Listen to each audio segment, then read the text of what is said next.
scooter headquarters in the San Francisco Bay Area, live every Tuesday night, it's ESG Live with Chuck and Ramier.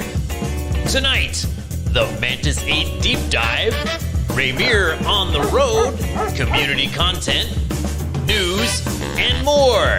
And now, your host, Chuck Temple!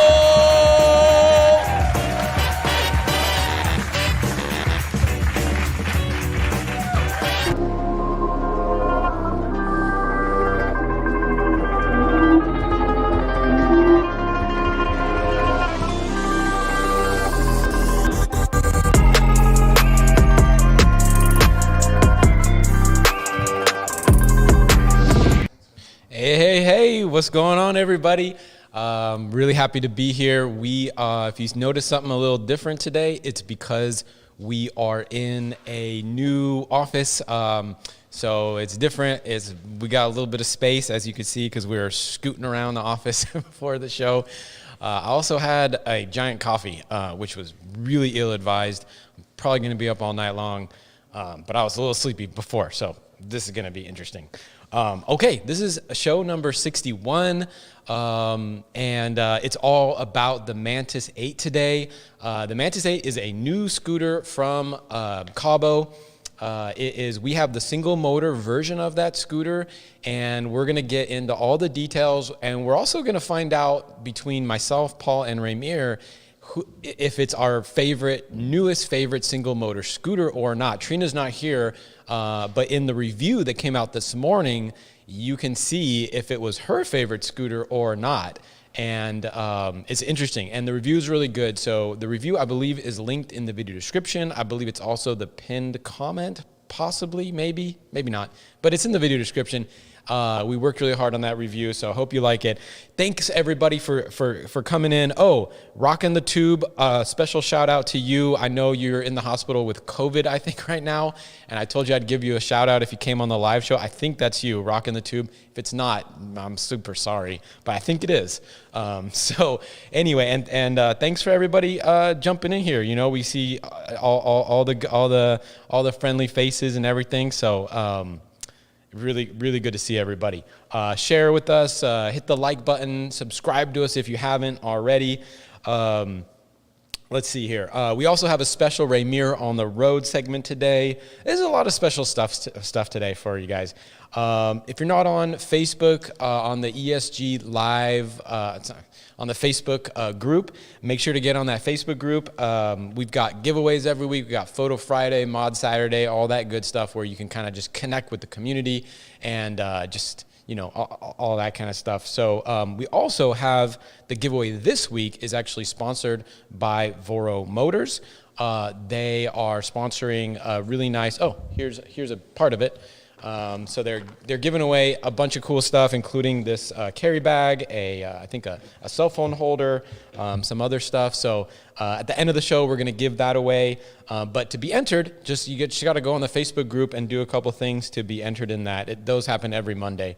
And we have an Instagram giveaway that you can check out on our Instagram page, where Voro Motors is also giving away a free EMOVE cruiser. So anyway. Very cool. All right, let's get this show kicked off with ESG's Photo Friday.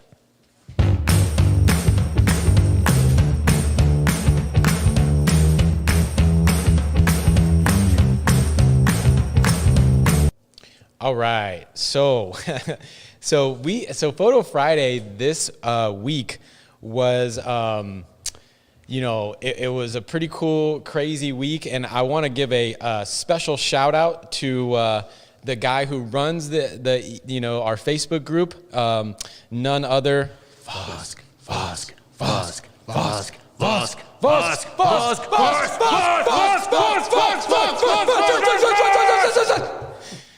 That's David Vosk. So special shout out to him for running all the social media good stuff. Anyway, big representation this week to the Philippines. All top 5 photo winners were actually from the Philippines, and 3 are from the same riding group, which is kind of crazy. So it's good to see everybody over there having so much fun. So honorable mention this week. First one goes out to Kenneth David with a 08X in the concrete jungle theme. Kenneth says, quote, David Vosk, wow, thank you, sir. It's a huge honor. Happy face, happy face. He goes on to say, ride safe to all electric scooter riders around the globe. More power in each electric scooter communities in your city. Hoping you'll have an episode for our electric scooter community here in the Philippines. Okay, we could probably do that. There's a lot of them. We have a big community of riders here. Again, ride safe everyone. More power ESG. Thank you so much. Next honorable mention goes to Sir Francis Sangalang with the Inokim Ox in Manila, Philippines. Beautiful photo. Sir Francis says, quote, shout out to the Zero and Inokim riders from Street Wheels Philippines and to Electric Kick Scooters Philippines community. Fun fact, whenever I go out with my scooter, it always rains. That's, I guess that's the Philippines thing. Cool. Okay. Runner up this week. There's 2 runners up. With 13 votes, the second runner up goes to Rico Rissel with a 011X. Wow, looks like a superhero. In Mandaluyong, Philippines. Rico responded and said, quote, hi, David Voss, this is such an honor and thank you for the distinction. Shout out to the Tiger Riders, Zero and Inokim riders from Street Wheels Philippines and to the Electric Kick Scooters Philippines community. Safety first, wear helmet and protective gears always. Ride safe to all riders in the world. So it's nice to hear the folks in the Philippines. I mean, they wear their helmets over there. It looks like it. So very cool. The other runner up is Darwin Torres with a wooden themed 010X in Manila. Very cool. Very beautiful photo. And the winner this week goes out to, let's see here, none other than Red Villa on the 010X in Manila. So shout out to, there we go, Red Villa wins Photo Friday this week. Red Villa responded, quote, shout out to the Tiger Riders. That must be another group. They have a lot of groups over there for scooter riders. Anyway, shout out to the Tiger Riders, Zero and Inokim riders from Street Wheels Philippines and to the Electric Kick Scooter Philippines community. Always wear your helmet and other safety gears. Ride safe to y'all. And great shot by Francis Mejia. I think it's Mejia. So, hey, congrats to everybody in the Philippines this week. It's kind of unbelievable. I don't think we've ever had that. We used to have the Australians winning all the time. We've had a lot of like set winners, and right now the Filipino riders are coming on strong. So other countries, you better start representing and get those photos going. So anyway, very cool. All right, next up, we've got an ESG commercial break sponsored by U Scooters.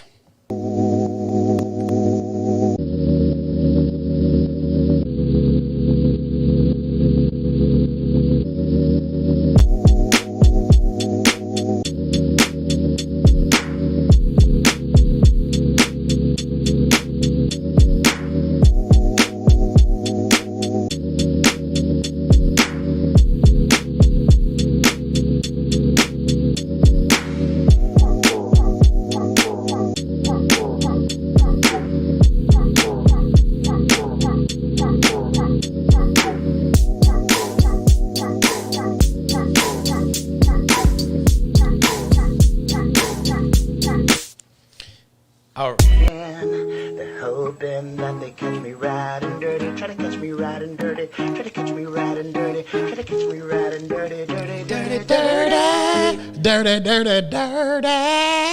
Hey. I'm back. Boom. What's going on, Ramier? Nothing much. How are you, Chuck? I'm good. Yeah, how are you doing? I'm doing great. Having a good time. I like the new space. We have some, we actually have some space to like do this. I know. I mean, we're doing interpretive dance over here every day, singing songs, and riding scooters in the office is kind of a crazy. It's kind of crazy. Yeah, it's pretty cool, man. I'm glad that we can do this. But how was your weekend? Weekend was good. I think I played too much pickleball. Sounds like a Chuck Temple weekend. As always, I got whooped on, started going to a different spot, and Vienna and I got beat a little bit. Oh man! But it's fun. We're getting better. One day I'll play a video or something. When I get good and I got like. Nah, you're spins pretty. You're pretty good. I seen you out there. I mean, I sometimes beat the seniors out there all the time. But once you get younger folks, then I get a little bit whooped remember on. that first time you took me and you spent it and it hit the lady's knuckles? She was like. Yeah, I feel bad about that. I don't hit it hard against the older folks anymore. But anyway. Anyway, how about you? How was your weekend? It was pretty good. The Raiders won on Sunday. Saturday, what did I do? What's the Raiders' record now? Because every time 6-3. I feel like every time we talk about, do you only say when they won? No. I talk about when we haven't lost in like 4 games. Okay, because I only remember when they win. Yeah. Okay, that's cool. That's good. I did that, and then what else? Just got some writing in, and also, you know what? I don't know if I didn't tell you this, but on Friday when we were filming the video for the Mantis 8, this one that's coming out today. We see a fellow scooter rider out there, Angelo. He was a good guy. He was a big dog, of course. He came up, he rode up on the side of us, and he just rolled up when you guys were filming? They were filming. And okay. I looked to my right, and it was a person. I'm like, oh, what's going on? Then he had. I actually have footage of this. Let's play some of this right now. We see Angelo. We were just riding. He has a Mantis Pro, and he was just telling us about his time, and pretty cool. It's big dog approved. That's why I love it so much. Yep, 250 here, so it takes 250 and takes you up basically any hill that I've run it against. It's taking me up any hill, so well, obviously it's in dual mode. I mean, it will knock you off your feet if you're not hanging on. So it's a much stronger scooter than I ever expected it to be. So normally I wear a helmet. I have a full downhill helmet. Oh, good. But I was at my buddy's house, and we saw this one lady riding by with her bike, and then I saw you two, and I was kind of like. Well, I was like, hey, dude, I see 2 guys with scooters just like mine. I was like, I'll talk to you later. It's just a coworker of mine. So that's why I was like, that's awesome. And then I just saw you guys, and I was kind of like, hey, that looks like a Mantis. And then I recognized the Dualtron just because, I see those. Again, I saw you guys, I was all excited. I was like, sweet. I can't believe I actually see people that actually have scooters like mine. Because, I only see the birds. I only see... Yeah, and those are the only ones I ever see. So you guys are the very first ones. And lo and behold, it's because you guys are... Yeah, we're ESG. Which is great because, you look familiar. I was like, wait a second, is he this? You're famous. Maybe this is not him, but it's pretty funny to see that you guys are actually riding around. That was pretty cool, man. Shout out to Angelo. Hopefully we can get him on a group ride. If we get that ESG. So he recognized you guys. He recognized me from the YouTube channel. Dang. He was a fellow big dog. He said he watched a Mantis Pro review, and he had it's a longer story that we probably might chop together, but he was a great guy, and he represented for the roof. Wow. That's so cool. That's super cool. Yeah, represent for the big dogs, man. I think that's a big thing. Yeah. That's great. And I think maybe we could do a whole episode in the future on just like the big dog round table. Yeah, we'll get Vosk in here. We'll get fly him out from New York. Yep. He's like, hey, I'm here. We're gonna do it. But anyway, let's get into the community content. All right. Community content, we have Scooter Ride Saturday. That's where Scooter Ride Sunday, excuse me. That's where people share their rides, their group rides. We just love to see people on scooters. So first we have John Richardson posted with his 6-year-old grandson riding a Wolf Warrior. Nice, look at that nice view. His grandson is having fun. He's having a lot of fun. Is that him yelling? Yep. And this is in North Carolina. Oh, North Carolina. Looks like they're on the grass. Yeah. Well, that Wolf Warrior goes over anything. Yeah. Man, that's such a cool grandpa to really take the kids out. Wait, the grandpa? You said it's a grandpa? That's what it said. Wow. Here's grandson. Oh, wow. That's what it says for my notes. That must be that Insta 360. I can't tell if it's a song or the kid going, yeah. That's the kid. He's like, yeah, grandpa, you're the best. So, shout out to John Richardson for that one. Very cool. Okay. Next up, we've got a video of Gregory Day posting a video riding on the beach. So it looks like a beautiful day. Just cruising. They're going pretty fast. I'd say they're going at a pretty good clip. Yeah, that's a nice little. Just watch out for those puddles. Whoop. He missed it. And Checking. That's how I ride too. Whenever I'm riding with somebody, Oh, especially if they're slower. Yeah. Remember when I first got hired? Real slow. Well, you were on that 9 Max for like 3 weeks, but that's good. That's a I good was first scared scooter. to ride, but It's a now, good first scooter. I go fast. Next, we have Ken Ronzario Vares. He posted saying last leg of summer. You can see him zip, and let's play this video. So it's another gorgeous coastline at Waterton Lakes Where is National this? Park, Canada. Oh, in Canada. Well, Canada's beautiful. I love the music selection. You like the music selection this week? I'm cool just watching waves go. Oh, wait, it's there you coming go. back. Yeah, it's like he loops. He goes forward, I and see. he comes back. I see. Cool. Let's see. Next up, we've got. Oh, this is really cool. It's from TikTok. Thanks, Richie, for finding this one. Shredward travels from Seattle to Los Angeles on a Xiaomi. So as many of you guys have already seen in my last video, I have been planning a multi-day trip from Seattle, Washington to Los Angeles, California on my brand new Xiaomi electric scooter. This was officially the first day of my road trip. I passed through my hometown of Seattle and I ran into my first problem. I lost one glove and it's cold out. Oh. So if you happen to find this glove somewhere in bad. Seattle, please give it back to me. I made it down to our state capital of Olympia. And eventually I made it down to the Oregon Bridge. It's been about 8 hours and I'm finally crossing to the new state of Oregon. What? The view off this bridge was beautiful. I made it to Portland, Oregon. That's where I'd be staying Wait. for the night. Wait. How long did it take them to go from I Seattle ended up to getting Portland, some grub and the sun was starting to set, so I made my way down to my hotel. The front desk lady was very amused with the trip I was doing and the scooter I was riding, so I let her whip it around in the lobby for a bit. Oh. But eventually I got really There you tired go. and I head straight to my room. Oh. I had to rest for what was yet to come tomorrow, another big day of traveling. Wow. Yeah, nice. Wait a sec. Okay, so there was a little piece missing, though, from that, right? He was in Seattle, and then all of a sudden, jump cut to being in Portland on a Xiaomi? I just want. I feel like there's a little bit missing. Maybe like 3 or 4 tires, right? And some charges, right? I mean, that scooter is a good scooter. 14.6 miles according to our measurements. That's how far it goes. But where did he sleep all the way there? Because you can't. You would need like 15 of those. Maybe he did the Eric Decker trick where he had 3 of them and he kind of. There's He did there's the definitely little something missing. I think we should. We should follow up. Yeah, with that. we should follow up or have him come on just to hear about his trip because that's Okay. Yeah, Anyway. yeah, nice. And then, All right. in Very cool, addition though. to community content, we have Mod Saturdays. That's where people show their accessory, their mods, their upgrades. I'll continuously say my favorite part because I can't do anything. So watching this stuff every week is amazing. So up first, we have a video with music, and this guy's name is Don Tabuso, and it's I Got the Power with his Yum Y11. Let's check that out.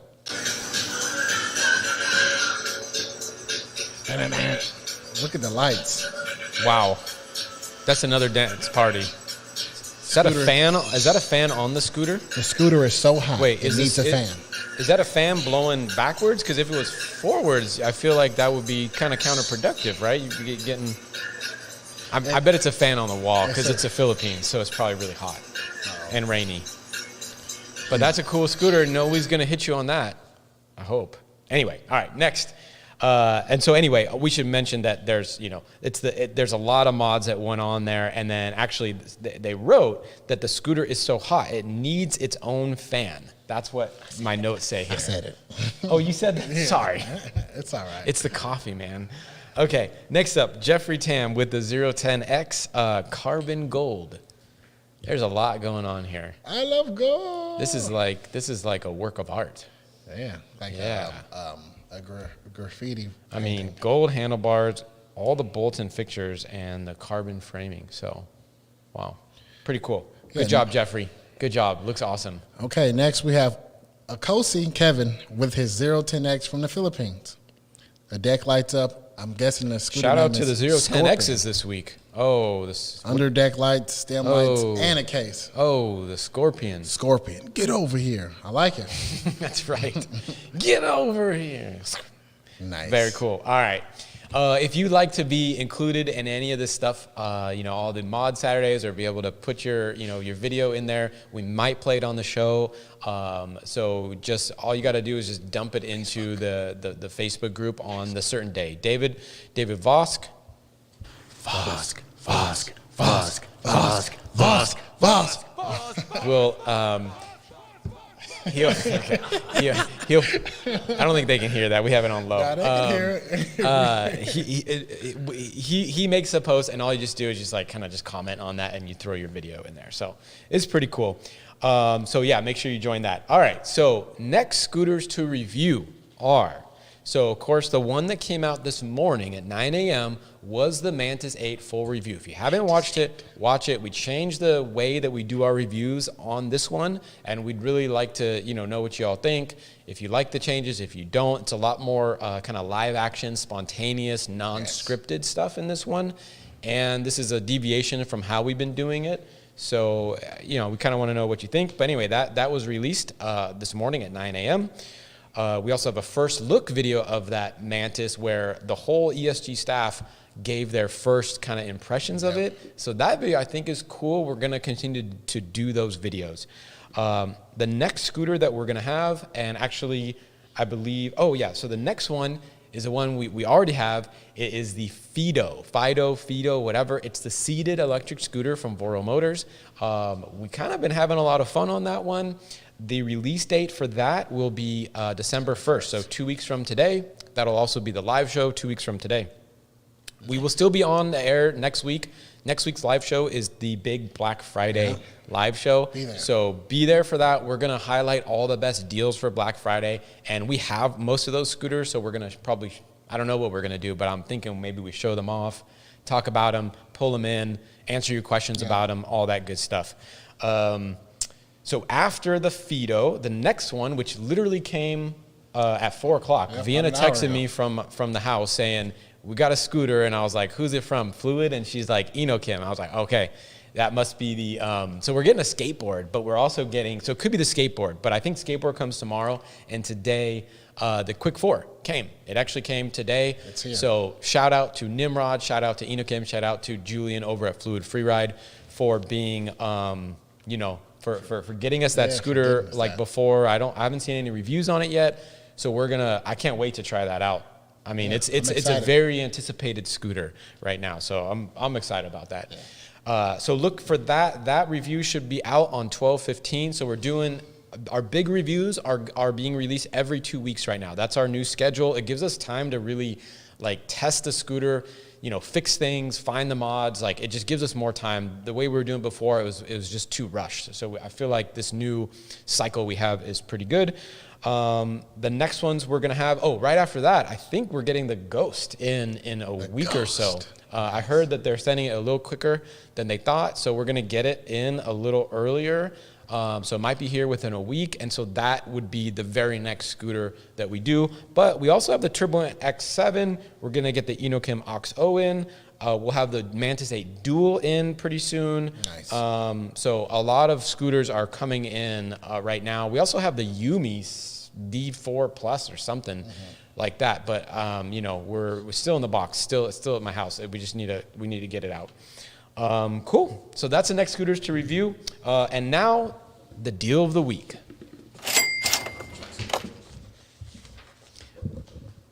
All right, deal of the week. So the deal of the week this week, as you probably could guess, it's the scooter over there, right there, that one, and it's on the screen. Right. I can see myself right there. It's the Mantis 8, $150 off the scooter. It's a scooter that we're talking about today. I can't wait to get into the deep dive, which we're going to go into next. $150 off. So that brings the price down, pretty low. And check it out. It's a good scooter. We're going to talk about it, and it's definitely on many of our top lists, for best single motor electric scooter out there right now. But before the deep dive, an ESG commercial break sponsored by Voro Motors. All right, people, I'm going to give it to you straight. Single is better. Going single helps keep costs down, and you can spend that money on something else, like pizza. Sometimes pairs can get overwhelming. There's just too much drama, and you might run into power issues. And what if it just goes too fast and you're not ready for it? Well, when you go single, you don't have to worry about any of that. What? You thought I was talking about dating? Nah. Voro Motors. Single motor scooters without the drama.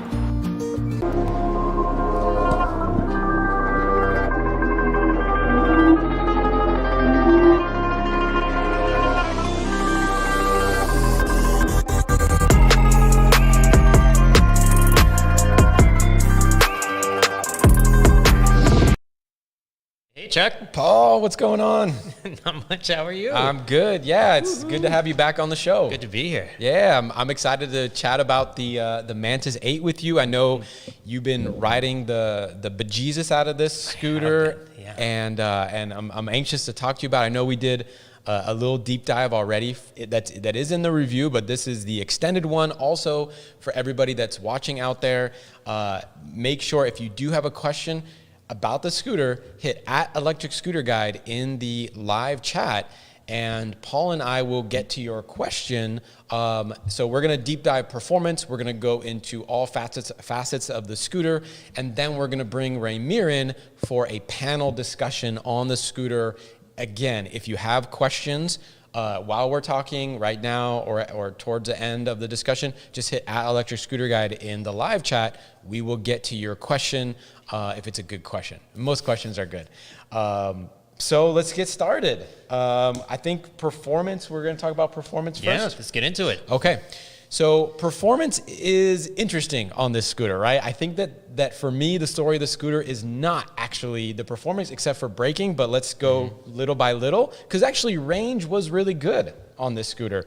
So we actually have the slide up for range right now. So as you can see, we compared the scooter against 3 of the top scooters in the performance category, which is, of course, Apollo Explorer, EMOVE Cruiser, and the Wide Wheel Pro, 3 quite popular scooters. And of course, the Cruiser is, nothing beats the Cruiser actually at any category, even up to, $6,000. We have not tested anything. It is a Titan. Yeah, it's not, nothing's beaten the Cruiser yet. But 26.7 miles, I think, is actually pretty legit. And, for anybody who's not familiar with how we do things, these are the actual uphill, downhill, how you would actually ride them around at the speeds that we would actually ride them. And so it's a respectable it's number. like we figure it's like how you would ride, right? What can you expect if you're actually commuting? That's the point of that. 26.7, better than some, obviously not the Cruiser, but I think higher 20s is, that's kind of where it should be. That's pretty average. Get a commute. Yeah. That sort of thing. It'll get you down the road. For top speed, it was it second to the top? Yeah, it was second fastest for absolute top speed. It took a little while to get there, as we'll see when we get into the acceleration. Yeah. But for getting you where you're going, it goes about as fast as I want to go when I'm trying to get somewhere. Yeah, and I think the speedometer maybe said a hair more than the 26.9. Probably said closer to 30. I think. Yeah, I feel like with all the scooters, kind of like with cars, I feel like they're always about 10% optimistic, and I assume that's just to help keep you out of trouble. Yeah. I think it's a good thing personally. So only the Explorer really goes faster than that, and also know that the weight on these other scooters is about 5-6 pounds heavier than the Mantis 8. So there is you can do more. You can go you can put bigger motors, all that kind of stuff in these other scooters. For acceleration, so a couple things for acceleration. The acceleration for an 800-watt motor, I'm just going to say right now, was not what we expected. It was definitely more surprising. Yeah, it was more Inokim-esque than kind of like Mantis 10-inch-esque. Slower. As you can see in the graph, definitely not a rocket ship, which I was expecting it to be faster with an 800-watt motor. Although, would you put it faster than the Inokim or slower? I feel like it's still on the plus side of the Inokim. Maybe it's still a hair faster than Inokim, although I could pull up the stats. That's the Ox we're talking about, right? Oh, the Ox. Yeah, it's close to the Ox. I think the Quick 4 price-wise might be the more price-wise closer, and just single motor. We'll see. Yeah, we'll see. We have the Quick now. So, and I think we have the acceleration curve as well, which I think is also really interesting to see. The way we do acceleration, we do, I believe, 3 times, right? You do those tests, and it's the median, correct? Yes. So it's at every 5 miles an hour above, starting at 15, right? Going all the way up to however fast it goes. So this is the curve that you can actually that we plot, right? And Yeah, and this is a fitted curve, so this is an exponential curve fitted to the data points that we have, which is why some of the points are higher, some are lower there. But it gives you a pretty good idea about how it's going to how it's going to accelerate. It's interesting to see that EMOVE Cruiser kind of taking off quickly and then kind of rolling off. Yeah, well, it does do that because it really kind of caps around 26 on that scooter. I think this is pretty close to what it really does feel like. Yeah. I mean, this is the data, so it should. I agree. It should. Yeah, and so even though it's we feel like okay, if you look at the numbers, it feels like it looks like it's a lot slower. If you look at the graph here, it's like it's still it's in the game. It's not slow. It's just when you think of Mantis, you think of super fast, super nimble, and we'll get into the ride quality later, but it's not head whipping, and for a single motor, it really is comparable, I think, with like a 500 watt motor. Yeah, I think this part of it is just that it has that 800 watts, so you just kind of expect versus the expectation of 800 watts. Yeah, it comes in a little. I'll be real interested to see how the dual motor, comes in.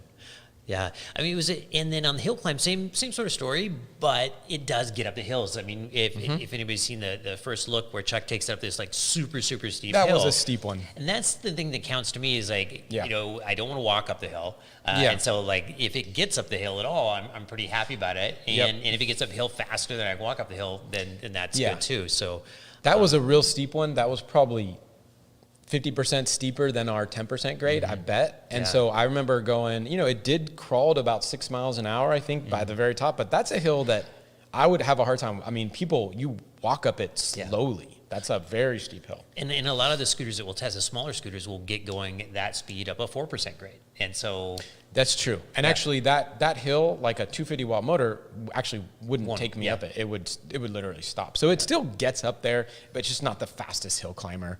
For braking distance, this is where it actually, so two places in performance where the scooter shines, that's braking and range. And so for the brakes, it actually got the fastest, clocked in braking distance is from 15 feet to 0 in an emergency stopping situation.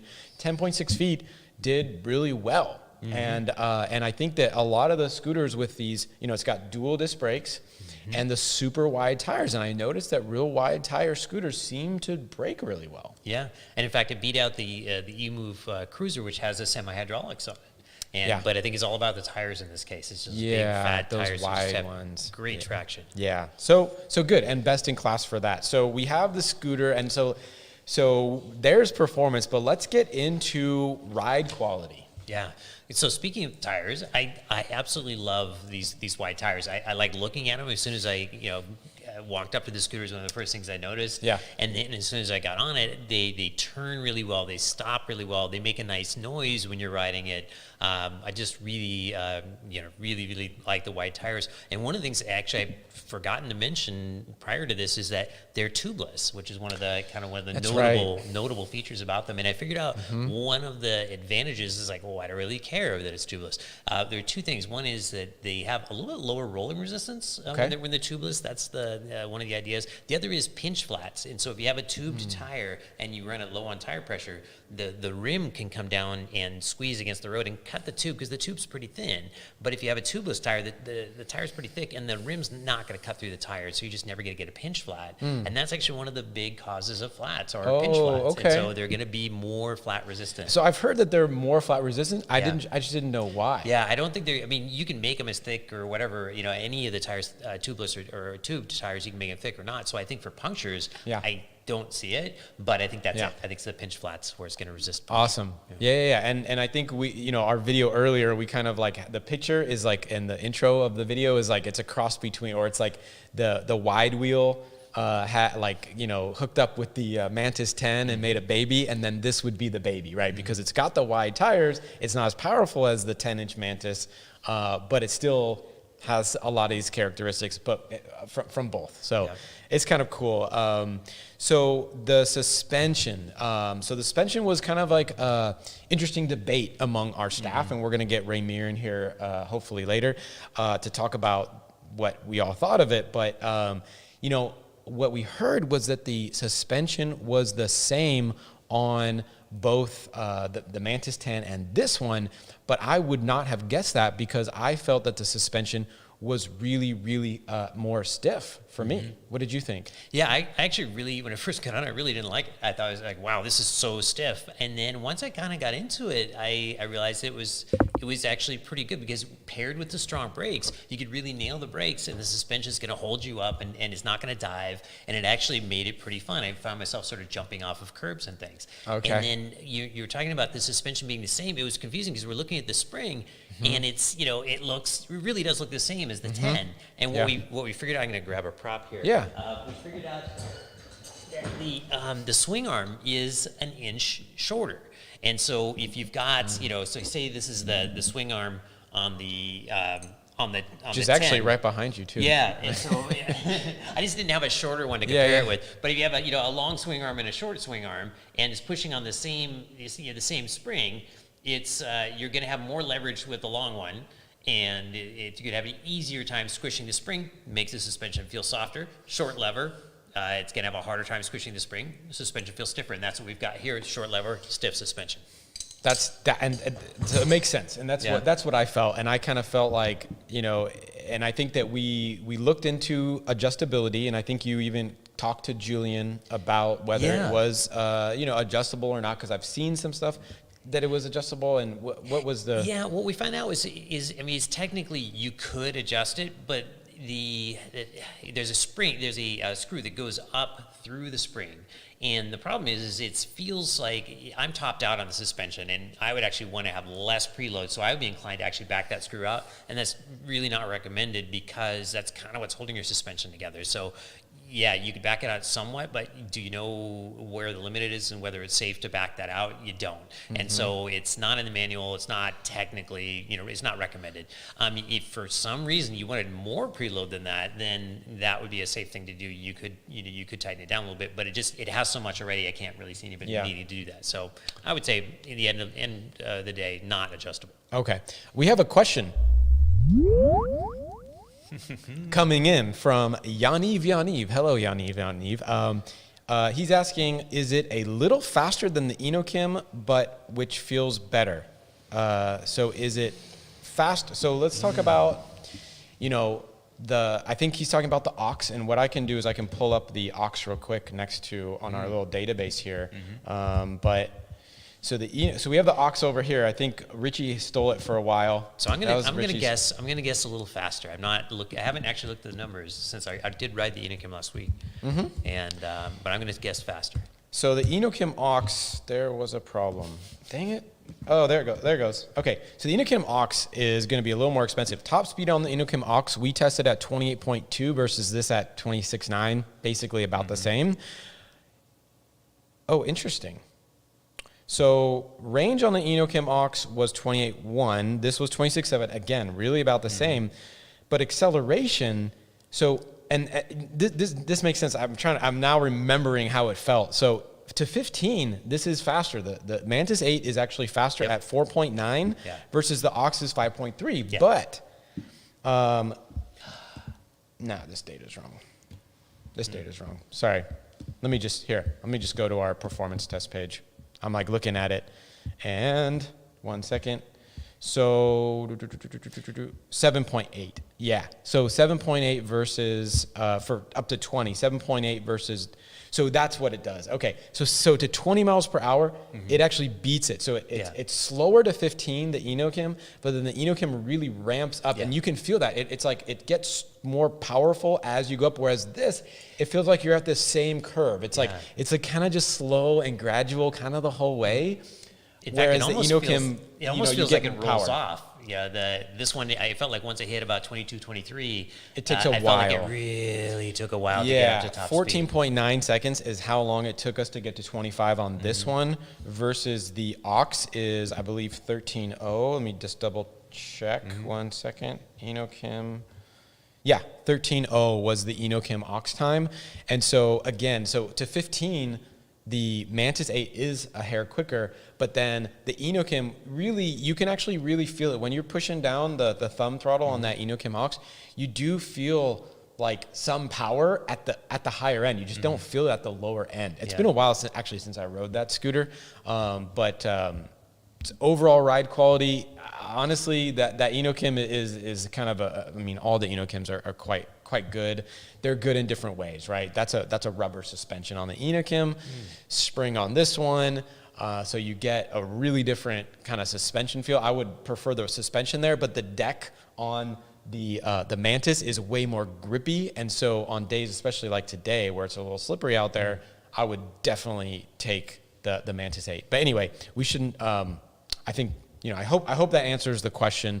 They're both feel-good scooters. I would say at a high speed, though. Maybe we can talk about how it feels to ride at speed. Yeah, we'll just go there. At speed, I would say up to 22 miles per hour, I think is a sweet spot for the Mantis 8.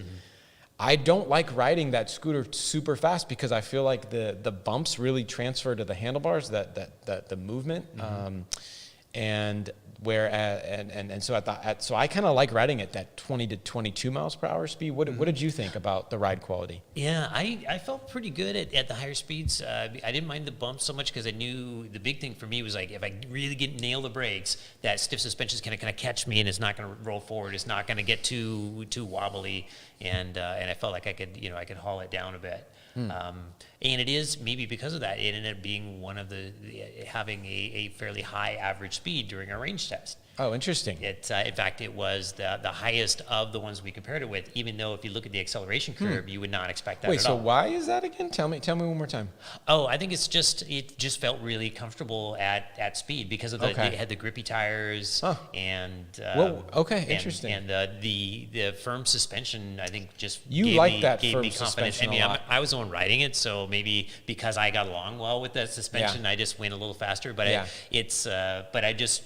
just riding it as I would, if I were commuting. Paul is like an ex-motorcycle racer, and so he rides. I think I ride fast. Paul rides really fast, especially doing loops around the office here. Yeah. And we'll hear from Ramier about how he likes it as well. But I also wanted to ask about, what did you think about the braking on the scooter? Because I think that's where one thing that shines. Yeah, the feel was really, really good. In fact, especially for a mechanical disc brake, and it again comes back to as those really grippy tires, and I don't know, it just had a very good feel. There was one detail that made the feel actually a little bit better, and I forgot my zip tie, and that was if you're not gonna be able to see it very well, but if you throw a zip tie around this cable right here on the front swing arm, and you just bring it down so that the cable's going right down the middle. What happens is the cable comes down in an arc, and then the housing comes down in an arc, and then the cable kind of comes out straight, and it just rubs a little bit at the end. And if you pull that the housing down just a little bit, it comes out straight, improves the feel. Nice. Would it show up in the numbers? Probably not, but it just felt nice to my fingers. It kind of, you feel the texture of the cable when it's not like that. When it's zip tied down, you don't feel that texture. It feels super smooth. I remember when we first started talking, and you said you were kind of like the princess and the pea with things, and I think that's when we hired you. Yeah.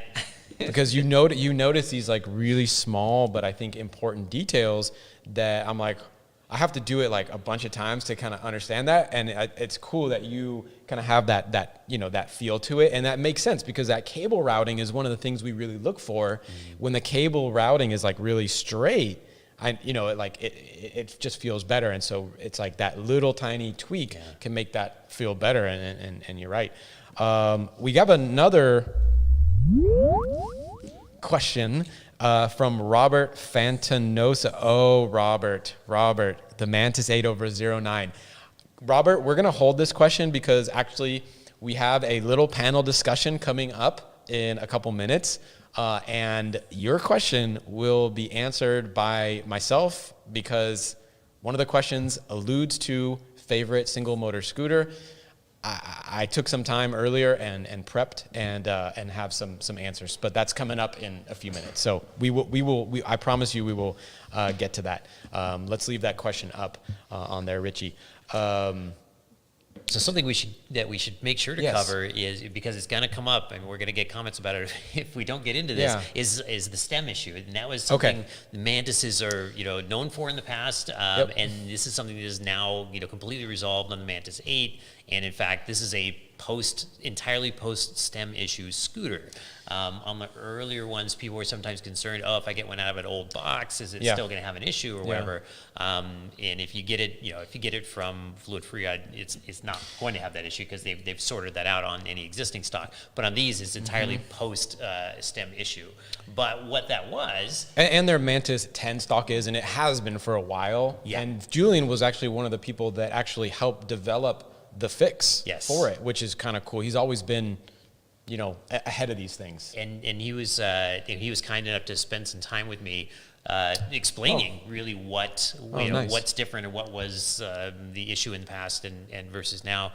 We've got a little video clip of the new stem not flexing. It's kind of funny taking a video of something not doing something, but it really pulled a worst to first here. Yeah. The stem just went. It just feels fantastic. It is my favorite stem. I've actually not had.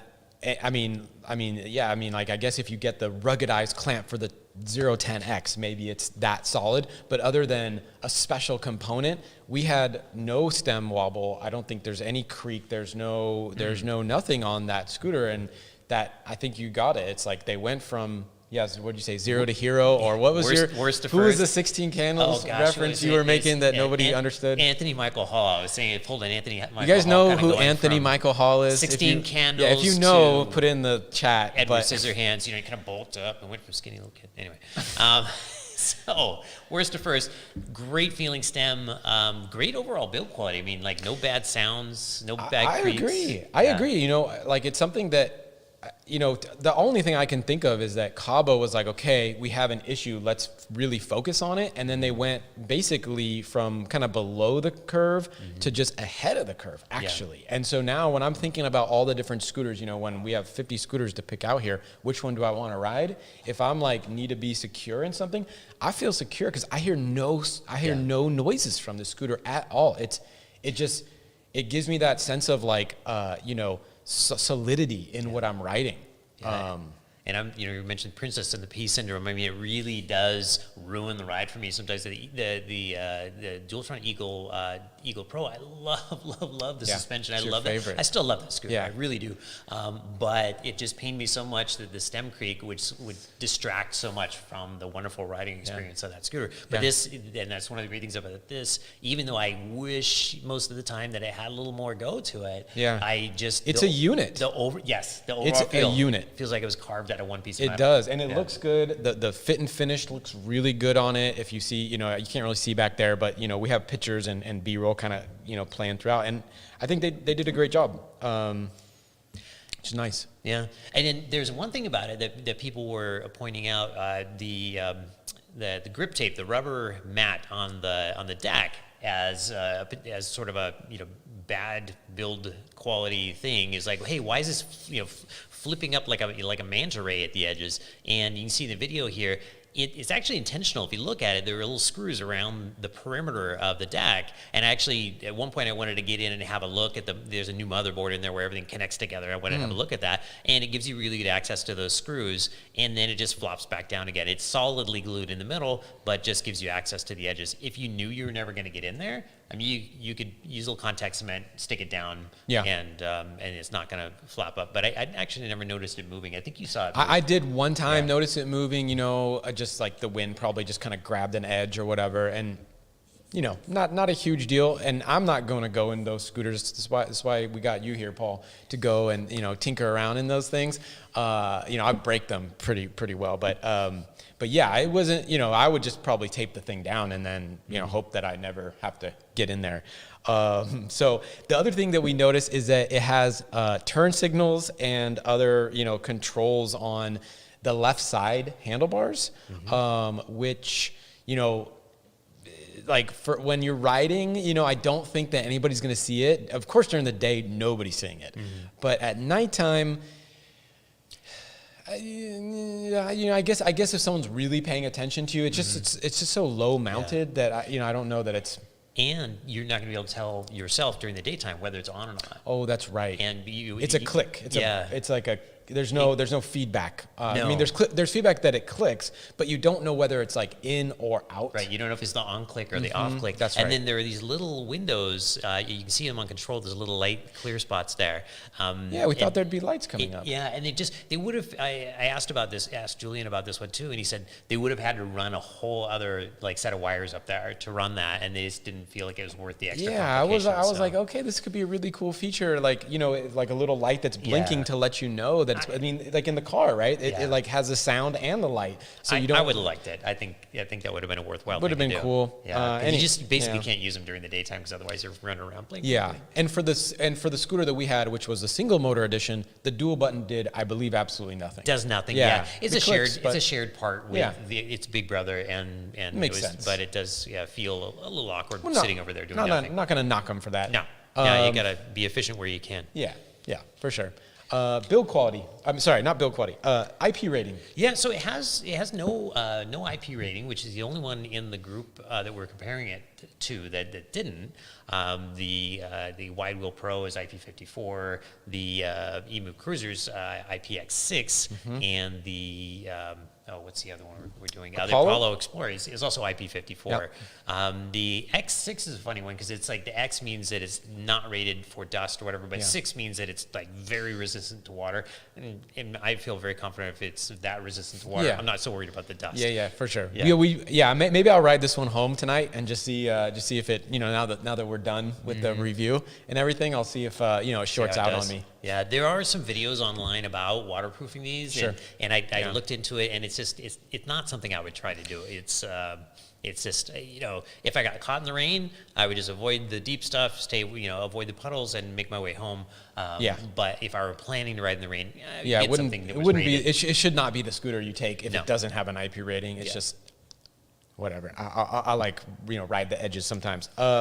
Just a couple small details that we also noticed was that these small things are awesome. Is it has these like rubber kind of covers on the brake lever, which kind of it's where your fingertips. Yeah, you can see it there. It's where your fingertips kind of grip it, which is just like kind of nice. It just like holds your fingers on there pretty nice. And then also the fenders are nice and long, and they seem to cover the wheels really well. Yeah, the previous version, the fenders kind of came right to the top of the wheel and then stopped. And this one, it rolls just a little further beyond that, and it's going to catch a little more water before you get sprayed by that. Not that you should be riding in the rain. Yeah. Quick question comes up. A couple questions. Nordium asks, any room for a dog carrier to be mounted on the 8? Dog carrier. That's not something I considered. The Fido would do that pretty well. But, yeah. So usually people are mounting them onto the back, the back, like the foot plate, or like on the Cruiser they'll do that a lot. I don't think any accessories come. Yeah. I mean, FluidFreeRide's website, I do not believe has any accessories for it, but you can see there's some holes right there. Yeah. I got past. I saw somebody riding past me this morning with kids in a little trailer behind their bicycle, and I was like, I really want to have a look at that and see how those attach, because I mean that's something that's already out there and exists. We just need to figure out how to attach it. That'd be so kind I of think cool. we need to do some trailing. We don't have very good parking here at the our fabulous new office. There's no parking, and so we are learning a lot about last mile these days. And I think we're going to start doing grocery runs maybe if we can get ourselves a trailer. Yep. Next question comes from Robert Fantinosa again, and I can answer this real quick. He's asking if it has tubeless tires. It is tubeless, correct? Both tires are tubeless, so that's good. And then I love the sound effect. Another question. Robert is also asking if the brakes are fully hydraulic, and they are not. No, these are mechanical. In fact, got an example right here. You can't really see it that well this far from the camera, but they're mechanical disc brakes. Now the difference is between a mechanical and a hydraulic disc brake is that there is a fixed pad, so the pad on this side does not move. And so you've got the pad, you get your rotor in the middle, and then your outside pad, you pull the lever and it mashes that in there, and it actually flexes the rotor backwards a little bit when you apply it. But if you tune it up just right, and this is sort of just resting against the back of the rotor all the time, when you squish it with this one, it works pretty well. With a fully hydraulic caliper, you can feed the fluid in from both sides, grab it from both sides, have really even pressure, and you're less prone to get squeaking, and it's just going to have a nice feel to it. Always get fully hydraulic if you can. That's what I say. Next question Jacob is asking, when do you get the Mantis 8 dual motor? When you were talking to Julian, did he mention? He did mention that he would like us to review it, and so I'm looking forward to that. Julian said he might be in the live chat, but I don't see him in here. So if you're in here, Julian, then hit us up. We can text him tomorrow or something. I don't want to text him; it's late there. And then, this is not actually a question, but thank you, Andrew Clark, saying the new guy certainly knows his stuff. Very informative. That is a shout out to Paul for being so informative. Thank you, Paul. This is That's why I'm here, folks. It's great. And then another question from Robert. What helmet does Paul use? I have an Arai Corsair X, which I tested yesterday. I road tested yesterday right in the Fido. I just got it like 2 weeks ago, and I'm like. How did that scooter protect your head, Paul, on the Fido when you were riding with one hand? Yeah, it was a total 100% user error. Don't ride with one hand, even if you think you're a badass ex-racer. Can I say ass? And so, I just bonked the side plate right here a tiny bit. It's not even normally like if you use a helmet, you should replace it. Like if you really bonk your head, if you go, you lose consciousness or anything like that, of course. But in this case, it was just a touch and a little scuff. So now I don't have to worry about scratching it anymore because it's already scratched. But I do love my Arai. Nice. Okay, moving on to, let's see, you want to mention something about the steering stop, and then we'll get into portability. So it's it is a scooter without a steering stop. We don't really have a video for that, or it's not really easy to can't really show to it. demonstrate it here. But a steering stop is basically when you're turning all the way right, all the way left. Most scooters, many scooters, will have a hard stop. It'll just keep you from continuing to turn. This one and many that have this suspension configuration, you can just spin it around endlessly. And if you were to spin it around really hard, you catch the cables on the sort of gooseneck of the scooter, and you could potentially damage them. It's not going to happen. It's not something you're going to do by accident. But if you were to crash it or something, I suppose that that sort of thing can happen. The other thing is if you're just standing there, you turn it at 90 degrees to the direction that you're sitting, it can just, it gets wobbly, it's less stable, it can fall over. So not a big deal, but just something I noticed. Cool. Yeah. So let's get into portability.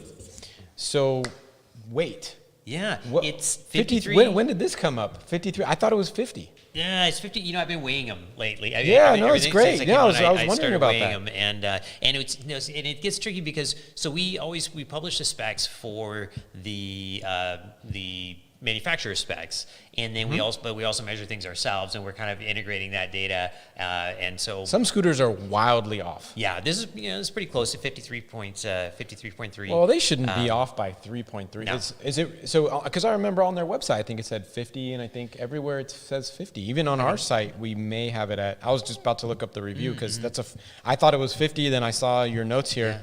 53, so I'm gonna just kind of look at it, but so you weighed it, and it's 53.3. It is 53.3. So I think what's so crazy about that is that because it has this handle in the back, I actually thought, so what does it feel like? To me, it feels like 40 to 45. I agree. But, wow, 53. Yeah.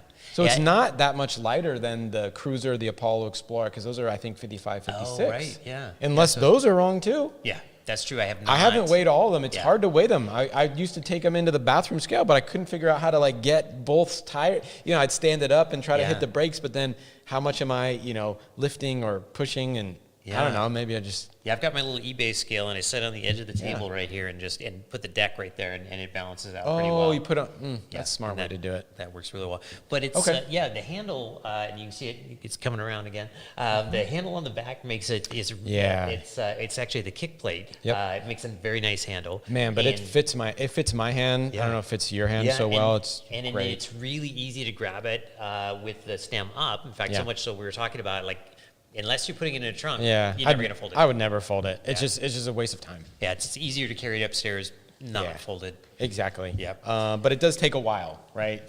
So we have in the review you can see how long it takes. I think it was 19 seconds to unfold and lock in, and I think 48 or so, somewhere in the 40s. which is kind of a long time because that stem, it does lock in tight, but you do have to do some adjusting. It's not just like you can unlatch it and the collar goes up. It doesn't work that way. And it's probably good that it doesn't. Yeah, the first time I came across it, I thought, oh, this thing's broken. I unlatched it, it's not sliding. But it's like, no, you unlatch and then you back it off for a turn or two. And I love the comparison, the timer thing that Richie does, where we see in the review video, where it's just like, you can just see how long it is. In this case, but again, not doing it a whole lot, and it's totally worth the trade-off because it just feels so solid that I'll spend the extra time on any scooter to get that solid feel. Oh, absolutely, absolutely. Handlebars. Yeah, the bars are 24 inches wide and they don't fold. The only time I noticed that they didn't fold is, walking through a doorway, you can kind of catch them, especially if a door that's like trying to close behind you. 24 is about as wide as you get also on most scooters, I believe. I've I think measured it's a few standard. of them, and it's pretty standard. They're about 24. Yeah. And, but again, didn't really get in my way. It's not an ultra portable scooter anyway. And so I didn't really bother you can me. still fit in the trunk. I think it passes the trunk test. Does. It's just, if you've got to like put it at the, under your chair at a restaurant or the doctor's, not that you can go to a restaurant these days, but well, at least not in the US, but you put it at the dentist's office, which is where I go about every week. I would probably take a different scooter, right? Because I just don't want those handlebars to like catch somebody's pant leg or something, which totally can happen. It's either that or what happens to me is I get my my helmet strap caught in the brake lever, right? So only when I'm having to fold it, and I only need to fold it if I'm getting picked up. So if like I meet Vienna at Bushrod, Oakland for pickleball, which is like 5 miles away, I'm not gonna ride home if she's driving. I'll just throw it in the car. But it does take a little bit to get it in there. Latching system. What is nice though is that it does latch so that it goes down, and then there is a latch system so you can lock it down, and then you can, there it is, and then you can actually pick up the scooter once it's locked in. And a lot of scooters don't have that. I think the Zero line does not have that, and other scooters with that style don't have it. And most Dualtrons don't. And for me, it's not just a matter of like latching it in and picking it up, but like if you go to pick up a 010X with the stem not latched, the stem will whip around and like clock you in the head. Yeah. That's true too. Yeah, when you're picking it up, the stem can flop. It just flops, right? Yeah. So no flopping here. Yeah. It's flopless. Yeah, it's flopless. and then smaller wheels, like the portability issues of smaller wheels. And so that was it was an intentional part of the design. Was you're like, okay, the wider tires are great, but why are you smaller diameter tires? Because they do it does affect your ability to roll over bumps and things. But it was really one of the differentiators.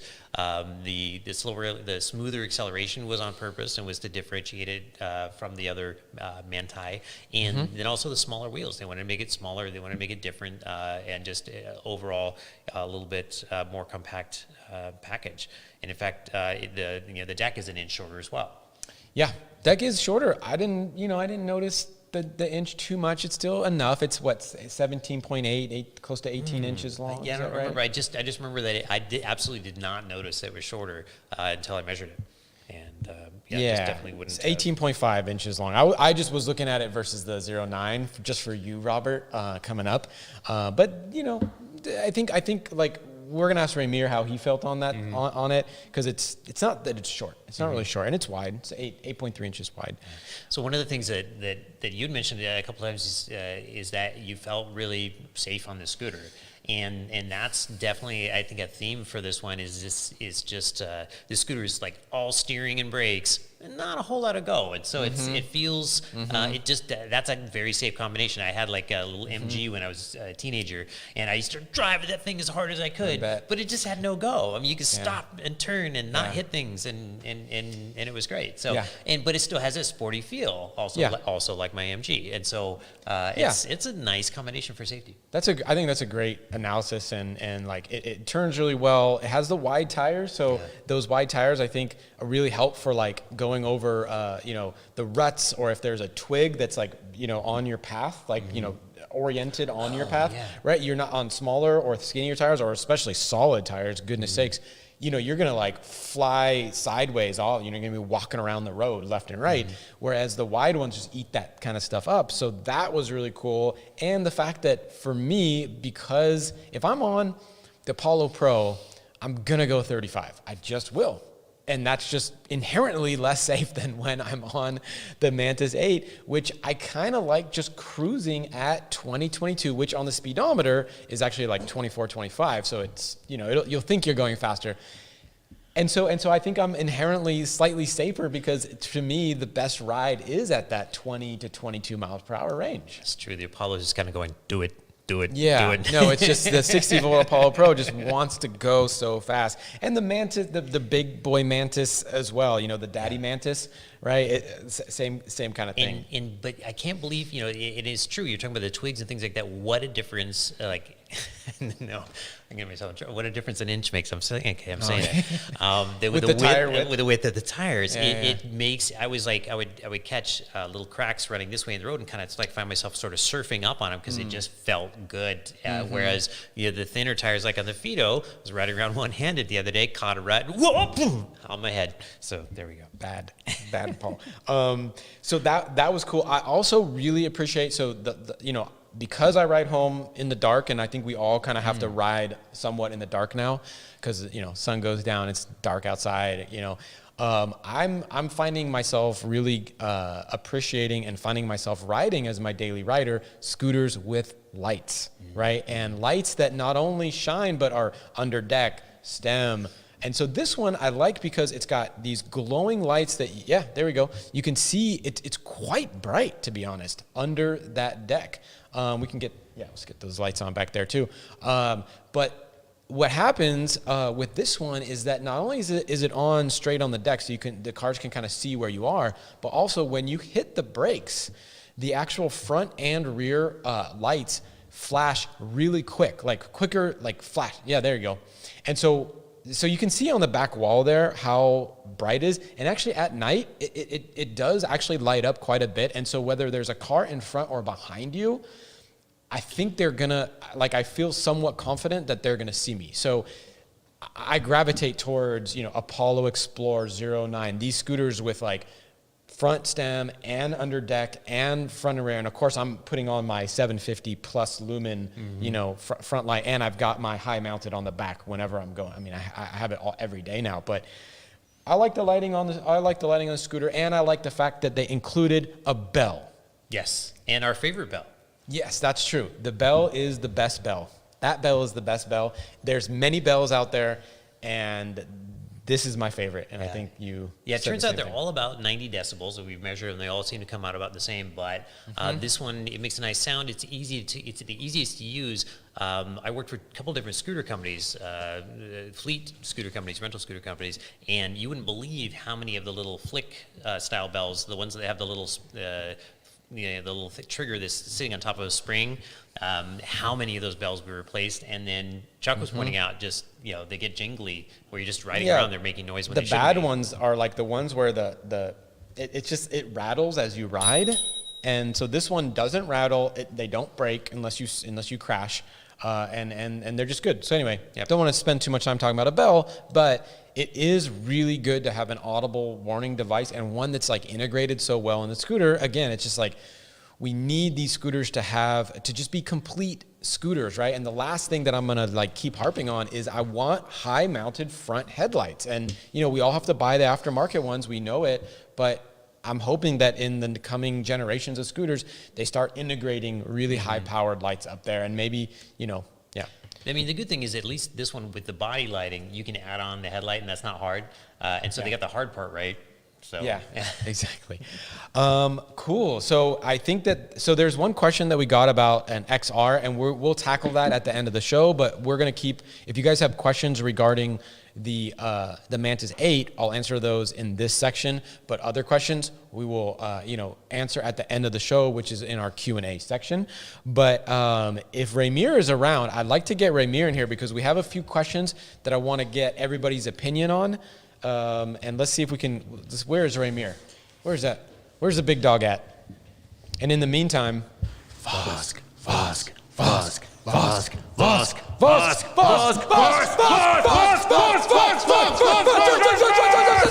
don't think that's ever going to stop being funny. I know. To us, anyway. To us. All right. What's going on, Ramier? Nothing much. All right. Glad.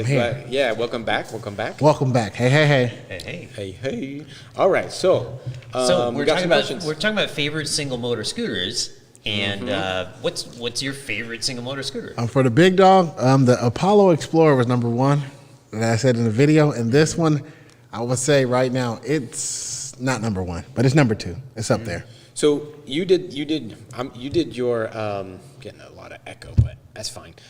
You did your big dog top 5 single motors. Yep. If you were to do it again, would you put this at number 2? I would. Yeah. Okay. Compared to the other Manti, this one is solid. Okay. It's solid. The tire, the wider wheels, something about the stem, it feels good when you're going over bumps. So it's up there. To me, if the performance was better, it'd be number 1. But for right now, yeah, that's right. Yeah. Number 2. Okay. What about you, Paul? I have to put it at the top at the risk of, everything new is beautiful and you always like, oh, it's a new scooter. But I have to put it at the top and not for any one thing in particular that it does, but just the overall like super, super solid feel that nothing stands out. It doesn't do anything wrong. I agree. That's cool. It could go a little faster, but it just is so solid and the overall feel is so good. It's so fun. For me, this is the one I wrote the most notes on, so bear with me. And Robert Fentinosa, if you're still watching, I literally, 09, you guys you probably know, has been my favorite scooter, 09, Apollo City, similar scooters, because they pack so many features at that weight. And I've always said 45 pounds or less is the weight that I feel comfortable taking upstairs, because I live upstairs. We used to work upstairs. And so it was all about these stairs and getting the right weight. And so that has always been my number 1, because I get the top speed, I get the lights, I get all these things. So now we're looking at this is such a good question, right?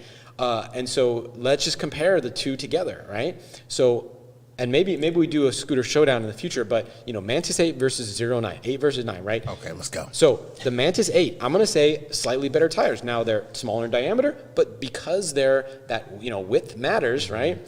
That does apparently, and it does for Thank scooters. goodness. It does. Okay. I'm just not gonna. Okay, it does for scooters. That half an inch does not equate to the inch of width, and so I would say that the Mantis 8 wins on tires. The brakes on the Mantis 8, I'm gonna say, are better. On the 09, you got disc/drum, but a little bit stronger e-braking. For the for this one, I would say the brakes as a whole are better, and actually the performance, as you can see, 10.6 feet braking distance, also better. Top speed nearly the same, so really not a difference there. The range on the Mantis 8 is about 5 miles per hour further, but here's the deal: I don't care. For me personally, my commutes are actually not long. The furthest I go is about 5 miles. Not a big deal. I just plug it in when I get home and I charge it, so I don't care. But I'm just going to mention that the range is better on the Mantis 8. The stem on the Mantis 8. Now this is one thing the Mantis 8 really does have over the Titan models, is that stem on the 09 is fine. Obviously it's been my favorite scooter for a long time if I were to buy one, but that stem collapses on me like it did when we were riding together. I remember, Paul, Right. I thought I jiggled it in place enough, and it just wasn't enough. And it was my fault. Like, I know that that pin needs to be seated in there further and further. And you just have to keep jiggling until that pin gets in there. Then it won't collapse on you. But when you're going 25 miles an hour and the handlebars fall into your lap on the road next to cars, right? Like, luckily, I've done this 20 times between my used scooter experiences and the 09. It just happens, and you just need to be safe about it. And we put it on our review. And you're saying, I think there's no audio cue to it. You just have to really look. There's no click, and that's what needs to be changed. Maybe it did. I don't know if newer editions have that change, but also there's no wobble on the Mantis 8. It is a straight unit. It's so solid, right? And the handlebars on the 09, any scooter where the handlebars kind of you can retract them, which is a nice feature because then you can get your perfect height. Whereas the Mantis, you can't adjust the height. But the deal is, and I'm more sensitive to that. I'm becoming princess in the pea now on this. But if it's slightly askew of that front tire, I'm just like, and you know, I get used to it, but like, you know, I don't love it. So you know, the stem is harder to fold, right? So if you're trying to fold that scooter on the Mantis 8, that's not a pleasant experience. Whereas the 09, easy to fold, handlebars collapse, smaller to fold. Sometimes automatic folding. yes. Sometimes automatic. So easy, it folds itself. So, yeah.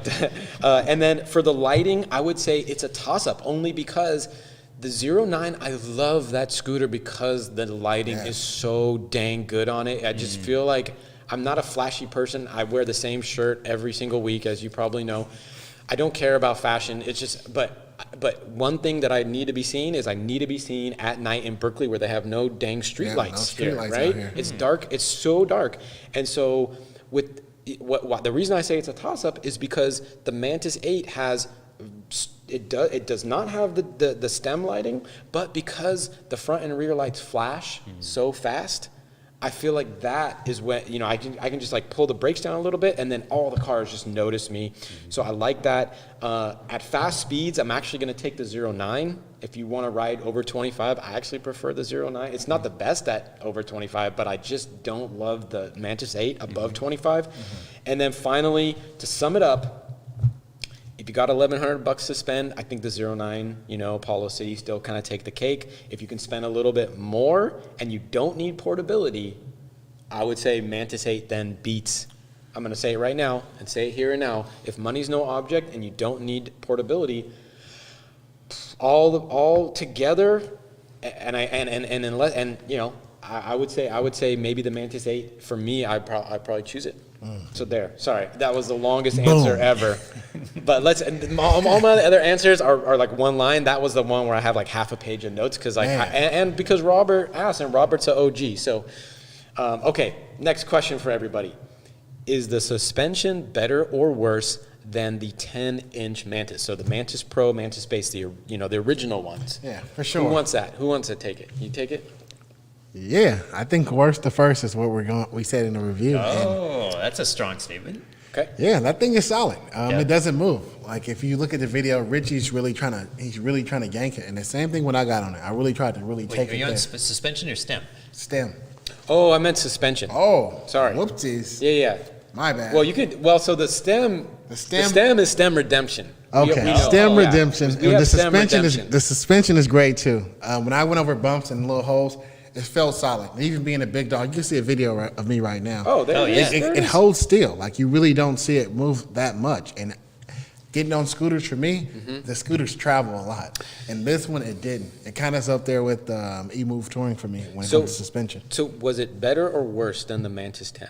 Better. Better than the Mantis 10. So the Mantis 10 feels kind of gummy. Yeah, interesting. Yeah, and for me, I mean, and that little video clip shows it really well. Also, is I much prefer the Mantis 8. I feel like feels a little oversprung and a little underdamped, as almost all scooters are. I feel like they need a little more shock absorber to not bounce so much.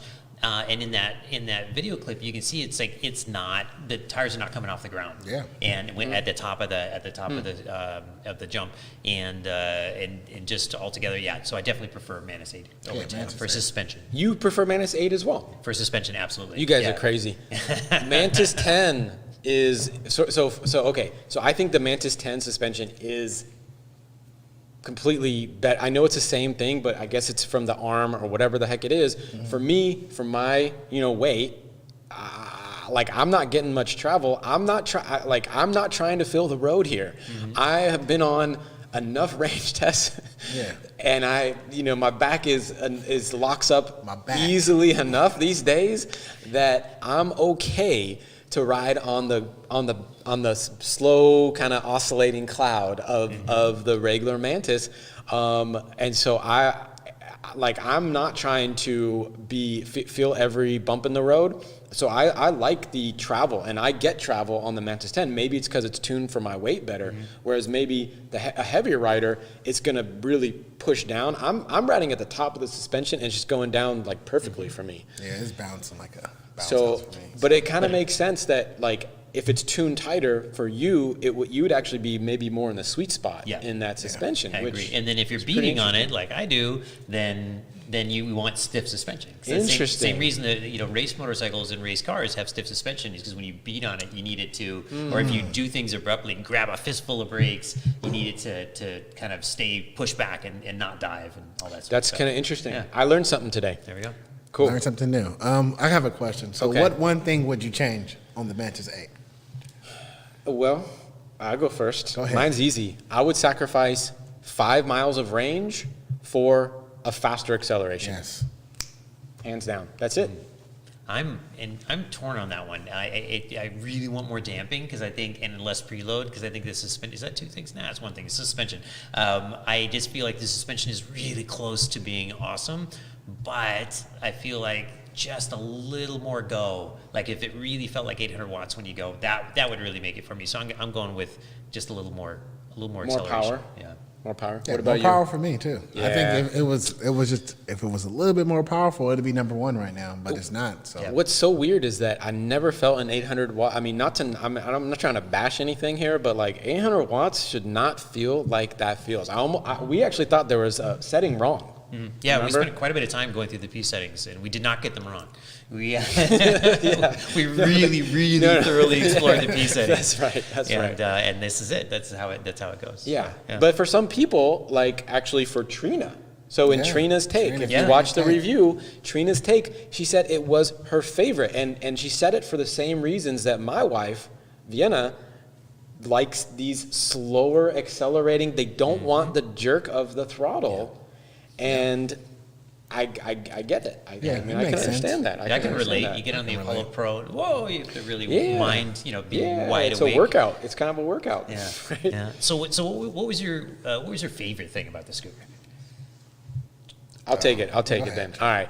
My favorite thing is actually, there's a couple things. I like the safety aspect for sure because the lighting is good. I feel actually real comfortable at night. But I thought to myself, what is the one thing that just really stands out above all else? And to me, the thing is a unit. It's like there's a few scooters that we have here that just everything is like pieced together so well. I think the GoTrax G4 is now one of those.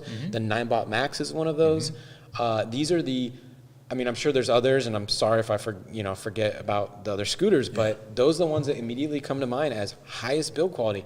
And maybe we need a few hundred more miles on this, and then maybe the stem will wobble a little bit. But right now, we beat this thing up a bit already. Yeah. We've all ridden it. We've all ridden it a bunch. That thing is a unit. And I would put it up there with some of the top scooters for build quality, and that's saying something because this is the same brand that had issues with the stem before. Yeah, worst to first. I think I agree with you. Right out the box, a lot of scooters sometimes, many scooters, have some kind of problems where you got to tinker with it. But with this one, like he said, it's a unit. It's solid. It goes over bumps. The stem is like number 1 right now when it comes to single motor scooters. I love everything about it besides one thing, and my favorite thing is how solid it is. It's a unit. Yeah, for me, I think I would take that one, but since you guys have covered it so thoroughly, I'm going to go ahead and jump out and take tires because I also love the tires. And you can see it like in Richie's first look. It was so clear, like he goes around a corner and you can just see it banking. And I'm like, I never see a scooter bank like that in one of our videos. And he talks about how confidence inspiring and comfortable it feels, and it just has that. It just makes you want to play. So I'm going tires. Nice. Okay. Last question.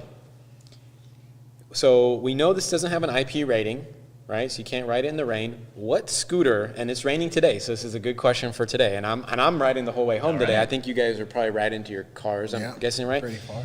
So I know, right? Yeah, smile. Yeah. What scooter would you guys take in the rain? What is the one scooter that you would take in the rain? Well, I will answer first, so hopefully I can get the scooter to ride to my car. So I'm going to go with the EMOVE Cruiser. Okay, very good. IPX6, right? Yeah, it can stand the rain. Stay away from manhole covers, but it's good. I'll take the Cruiser. Okay.